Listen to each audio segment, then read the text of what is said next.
Welcome to the Pathways to Prosperity podcast, where we explore personal, professional, and financial success stories of top achievers. Let's dive in. Hello, today we're here with Matt from Pride Staff, a staffing agency, a national agency, but he's actually out of the Tampa area. How's it going today, Matt? Going great. I think, like everybody else, we're putting the pieces back together and starting life over after Milton last week. Awesome. We were just chatting a little bit before we came online. You were one of the lucky and blessed ones that didn't end up with too much damage, as was myself. So we get a chance to still speak today. Once again, I appreciate everything going on. You taking the time to come on today. Thank you for the invite.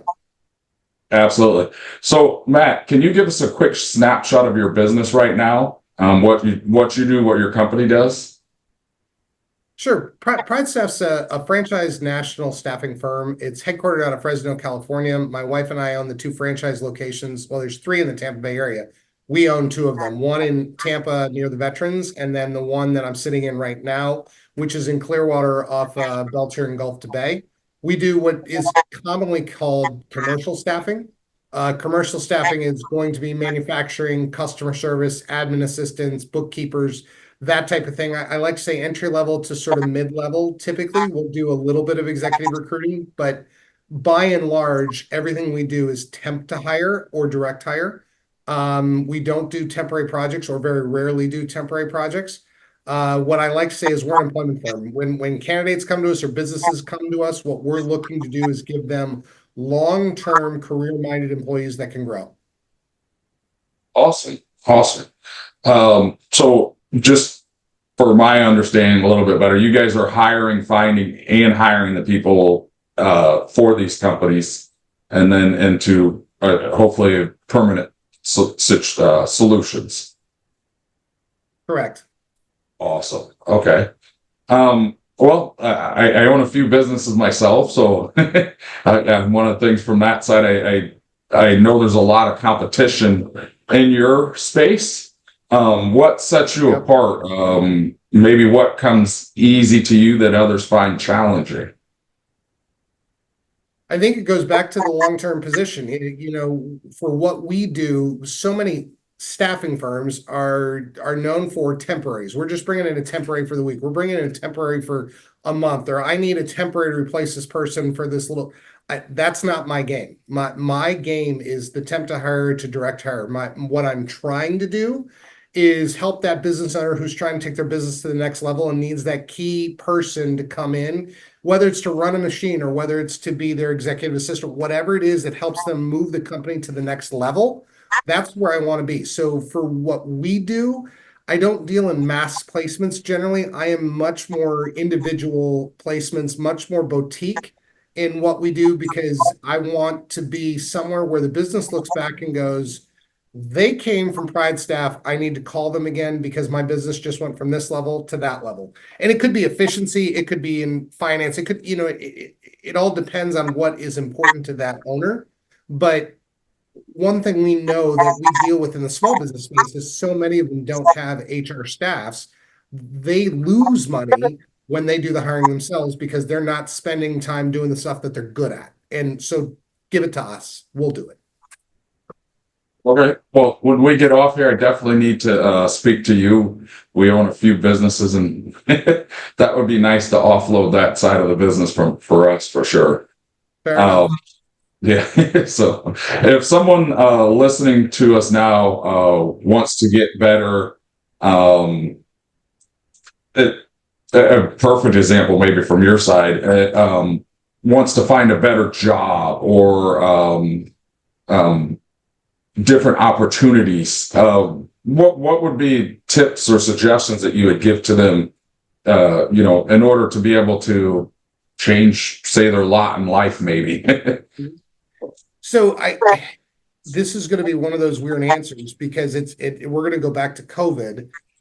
Post-COVID, we saw a lot of people who've done just that. They were teachers or they were in accounting or whatever, and they've all of a sudden said, you know what, I don't want to do that anymore. I want to go in this direction. And they take off. And one of the things that was good post-COVID is there were so many jobs available. There didn't have to be a ton of thought into the process because there were so many open jobs and so few candidates that employers were willing to take risks. Today, that formula has changed. Employers are not willing to take that same risk they were able to take 2 years ago. So if you're that person today who's either saying, you know what, my business is going under, or the business I work for is going under, or I'm not getting the growth potential I want, or I haven't gotten a raise, whatever it is, you have to be very deliberate and thoughtful today in terms of figuring out what your next step is. What is your career path? Where are you going? And that's not something I can decide for you. That's not something the business owner can decide for you. That's something you, the candidate, have to decide for yourself. Where do you want to go? What do you want to do? As opposed to just jumping from job to job and trying to figure it out. Just be very intentional and thoughtful as to where you want your career to go. Yeah. Well, I mean, unfortunately, I think a lot of people are very reactive in life. They don't move until they're forced to move, you know. Then you have to take the first thing that comes to you. So I like that piece of advice of, you know, being proactive instead of reactive to what's going on around you. So being a business owner, one of the things I always like to ask my business owners are what's maybe one or two of the biggest challenges you've had to overcome in your career?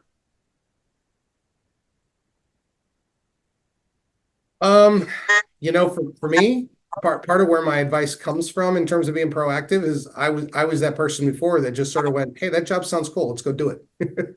And then, you know, trying to figure out the career piece later. You know, I've got a background that is, you know, sales, it's in government, it's in politics, and then it was in finance, and now it's in staffing. And so I've just bounced from place to place, not short term, but it was just different industries, different focuses. And oftentimes that you reset the needle in terms of your career because you jump from one industry and know nothing about the next industry.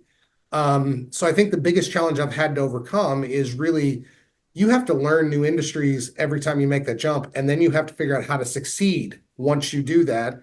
And while I've been successful in succeeding, it takes a lot out of you. There's no shortcut to it. You got to study hard and work hard. Yeah. Kind of like the Staples commercial. There is no easy button, right? That's exactly right. You know, that's the biggest thing that I get from everybody that I talk to, you know, is that everybody comes up and says, man, you're so lucky, you know, must be nice, or, you know, whatever it is. And it's like, there's no luck. There's nothing easy. There's nothing nice. You know, I earned this, you know, well earned. Yes. Yeah. So it sounds like things are going well for you in business. A lot of our guests are looking towards the future and how they can create passive income to enhance or even replace their current income. Do you have any thoughts on that? Any things that you do to, you know, set you and your family up for your future? But it's funny you mentioned that. So staffing as an industry has not done so well the last 24 months. So even though our business is fine, it is not growing in the same level it was growing previously.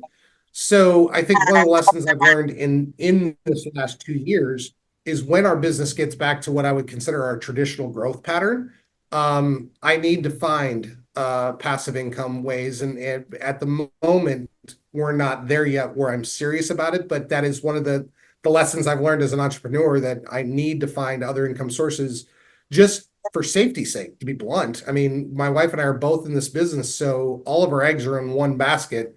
And when you get into an industry that isn't doing as well as it was, it starts at times to get a little scary. Yeah. Yeah.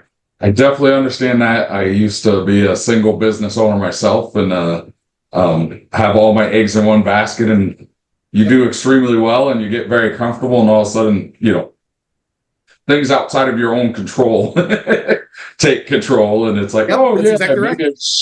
maybe I should have been a little better prepared for this. As we're wrapping That's up exactly our right. yeah, as we're wrapping up our interview here, what exciting plans or initiatives do you have in the works for your business in the next 6 to 12 months? Or do you have anything that you're working on to help offset the slowdown that you're experiencing right now? I think the focus on what makes us happy is getting people out to work. So for us, it's trying to broaden our base of clients that we work with.